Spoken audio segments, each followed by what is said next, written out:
Hello everyone, welcome back to my channel Asaf Videki. This is Aman Kumar and I'm a 15 times certified Salesforce developer. Today we are going to continue our account engagement series and we're going to talk about what triggers sync and how the sync works in account engagement and Salesforce. Now let's start with the slides. Okay, so what triggers a sync in account engagement from Salesforce or from account engagement to Salesforce? So there are different activities that triggers the sync, and some activities are there which does not trigger the sync. So from account engagement, any prospect activity or a user action or system action will trigger a sync from account engagement to Salesforce. So prospect activities will include like submitting a form or submitting a landing page, and user actions will be like importing data and updating a field, manually sending the prospect to with Salesforce. And system actions will include like changing the score or changing the emails and from automation rule or segmentation rule and that kind of things. So these actions will automatically update the prospect from account engagement to Salesforce. Similarly, the prospect can also be updated from Salesforce to account engagement, and it will include all the activities that happens on the contact or lead itself, or it can be related to that contact's account. So to update an account, we need to have a prospect linked to that contact. Only then it will update the information of that account.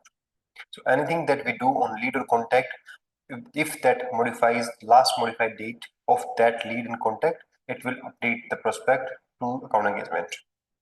Also, if we trigger the sync manually, it will update the sync. And if we want to change the owner of the lead or contact, or we change the email, it will trigger the sync between both the systems and it will keep the data updated.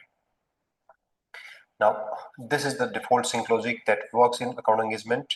So whenever a new prospect is created in account engagement, it will try to find a record with CRM ID of a lead or contact. If it finds the ID of the contact or lead, it will automatically link that prospect to that contact or lead. If it does not find any of the CRM ID, it will try to find that contact or lead with the email. So first it will try with the contact, and then if it does not find a contact with that email, it will go to the lead. And if it does not find a lead with that email, it will try to create a new lead record if it is assigned to a user. If the prospect is not assigned to any user, it will not sync or create a record in Salesforce. So that's most important thing, that it needs to be assigned to a user. Only then it triggers the sync from account engagement to Salesforce.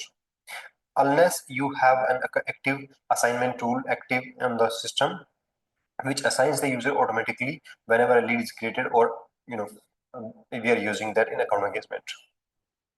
Now, there's one more thing that we can consider: one-click sync for all prospects. So we can sync all the prospects with single click, and it happens in the account engagement system only. We cannot do that from Salesforce. We can do that only in account engagement. So this can only happen 7 day in a period of 7 days, and only for the business units which have a prospects of less than 50,000. If prospects are more than that, it will not allow us to sync, run the full sync, because the prospect number is very high. Now let's see this in action. So first, for the sync to work, we need to go to account engagement settings and find connectors.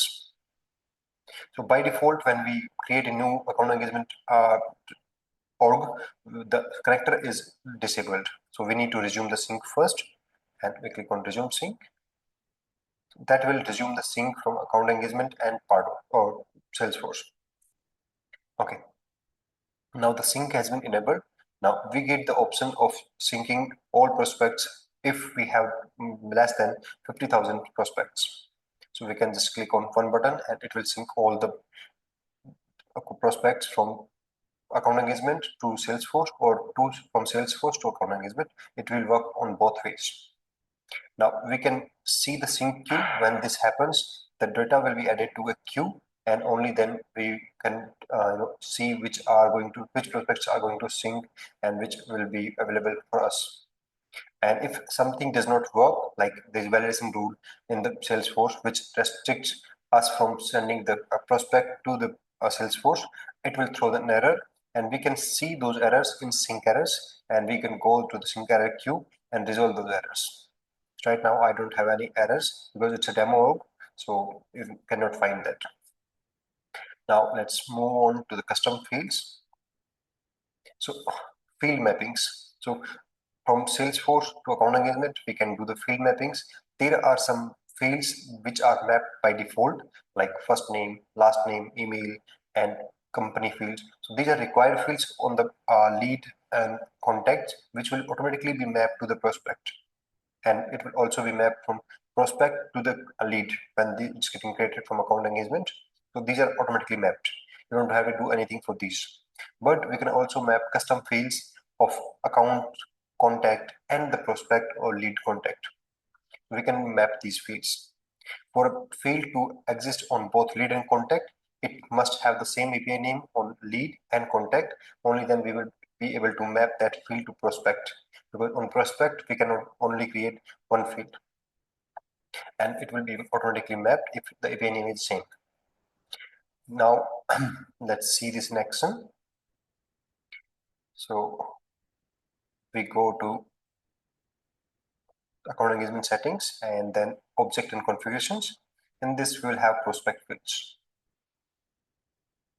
Now, as you can see, these are default fields which will be automatically synced, like zip code, website, and state, territory, email, first name, last name, company. All these fields are from lead and contact both. And these are all standard fields which will be available on both lead and contact. And we can add custom field from here. First, let's see the steps. Okay, so to create a custom field in Salesforce and map it with account engagement, we need to have it on the Salesforce side first. We cannot have a field mapped in account engagement and then create in Salesforce, because that does not make any sense. But to create a field, we go to Salesforce, create a field on lead or contact or account if you want. We are mapping with account, and then we come back to account engagement and then map that field. So let's test that as well. So let's go to Salesforce and click on setup. Let's say we want to map a contact field. So we'll search contact. This is contact, field and relationship. We can create a new field from here. And we can follow the steps. So let's say we created a field called, let me find a custom field, level.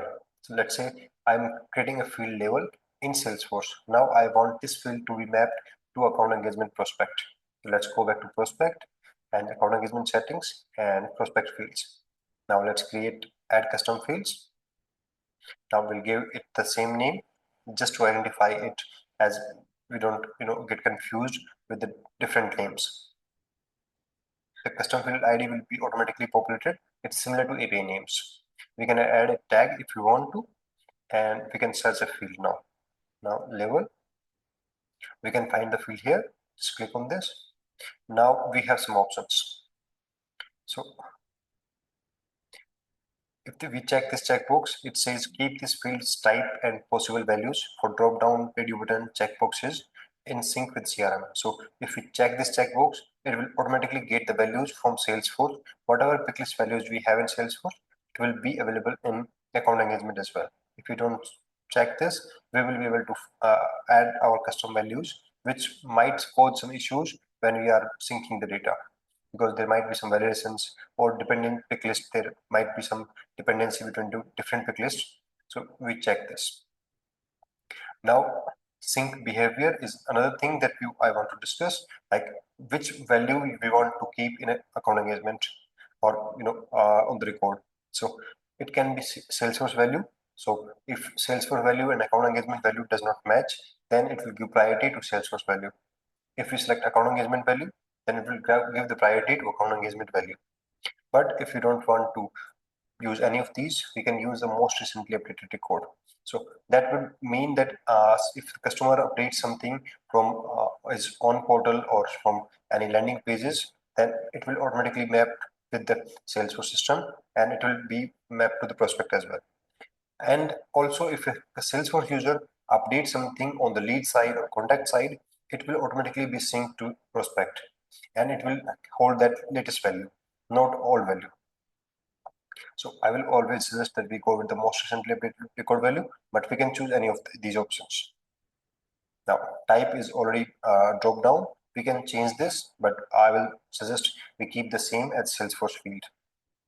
Now, we can set a default mail merge value. So check this if you want to show a default value when the field does not have any value populated in a record. So if we pass some value here, let's say level is beginner. So let's say if it does not have any value, then we will give beginner to it. So anytime we are sending the email and we are accessing this field in any email template, it will populate this value. And we can uncheck this if we don't want it to populate, then it will be blank. We can use this checkbox to use the values from the pick list of Salesforce. So it's similar to this one. It will also allow us to use predefined values from Salesforce for radio button, checkboxes, and picklist multi-step picklists. We can disable this and add different values. Now let's click on this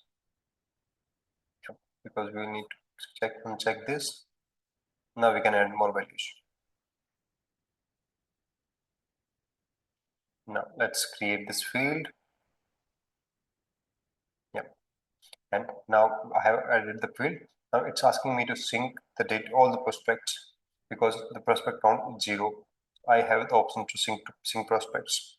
I can sync the prospects right now, or I can cancel it to be synced at a later date when I update the contact.